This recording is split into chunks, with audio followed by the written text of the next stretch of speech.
Hey folks, welcome to Climate Preparedness. There is no doubt that rice, wheat and corn feed the world, but what do you do to feed your family when climate chaos leads to large-scale crop failures all over the world? Well, there is one solution to this problem, and it's called aquaponic gardening. Stay tuned to learn more what that is all about.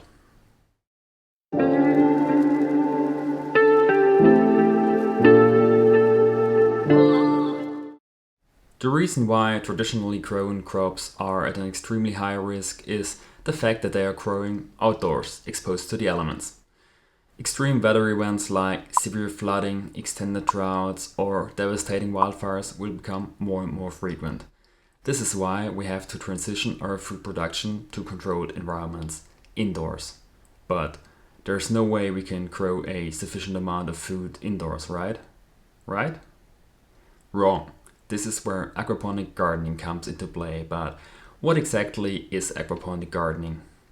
Aquaponics is a combination of hydroponic gardening and aquaculture. Sounds confusing, right? So let me explain.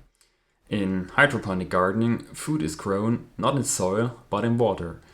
This has some significant advantages, but I will talk more about that later. Hydroponic gardening has one big catch though. You have to constantly supply fertilizer to your system.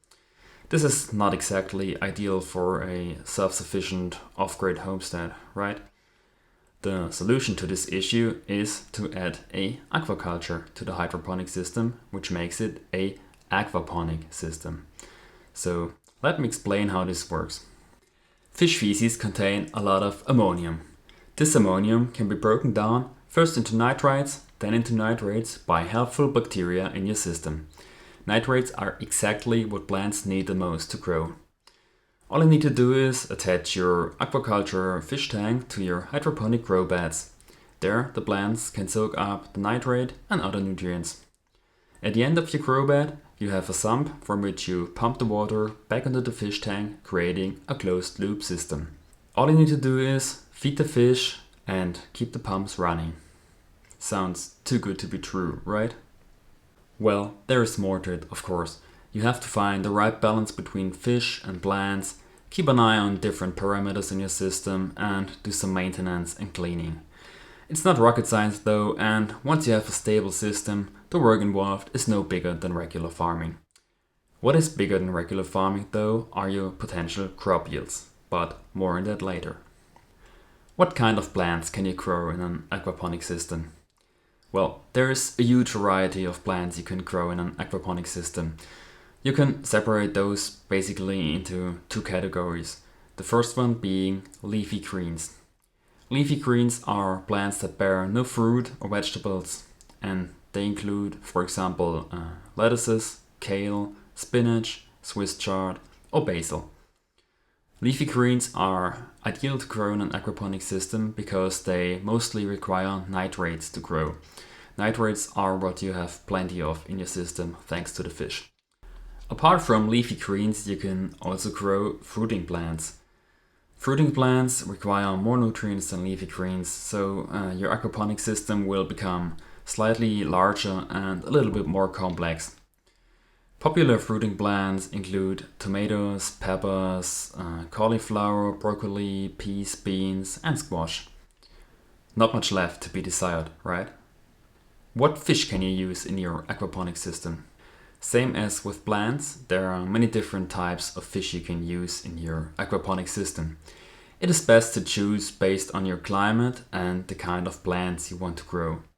Different fish have different requirements when it comes to water temperature and other parameters. While it's not a necessity to use an edible species, I highly recommend you to do so because fish is an awesome source of protein and healthy fats, and you don't want to miss out on that.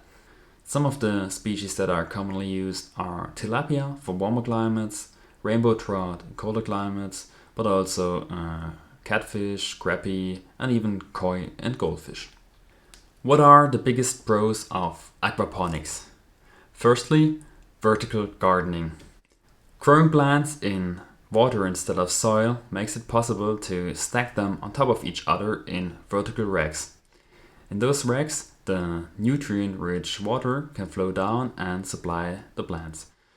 This makes it a lot more efficient because you can grow a lot more plants on the same surface area compared to traditional farming. Number 2 is efficiency.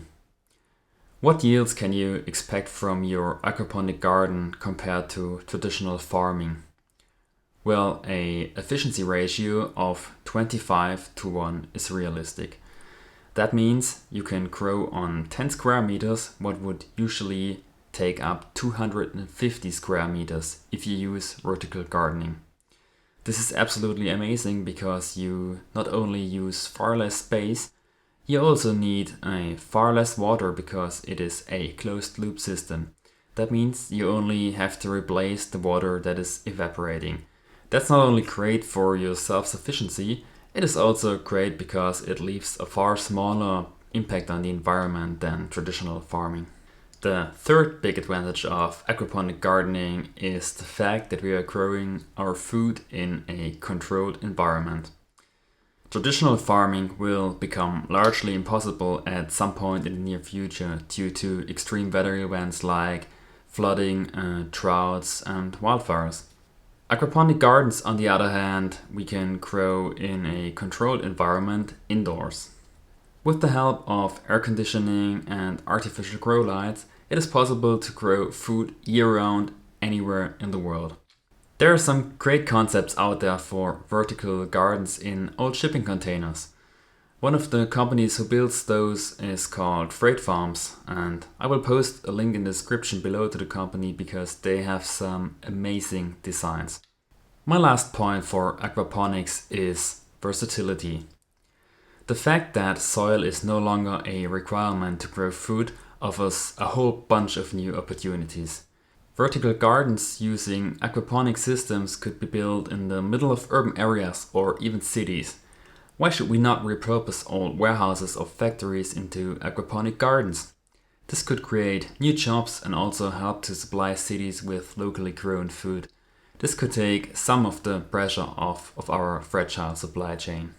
Okay guys, I think this overview covered most of the basics of aquaponics and hopefully got you more interested in the topic. Aquaponics is something we will certainly talk about more often here on this channel. If you liked the video, please give me a thumbs up and consider subscribing to my channel. Take care and I'll see you next time.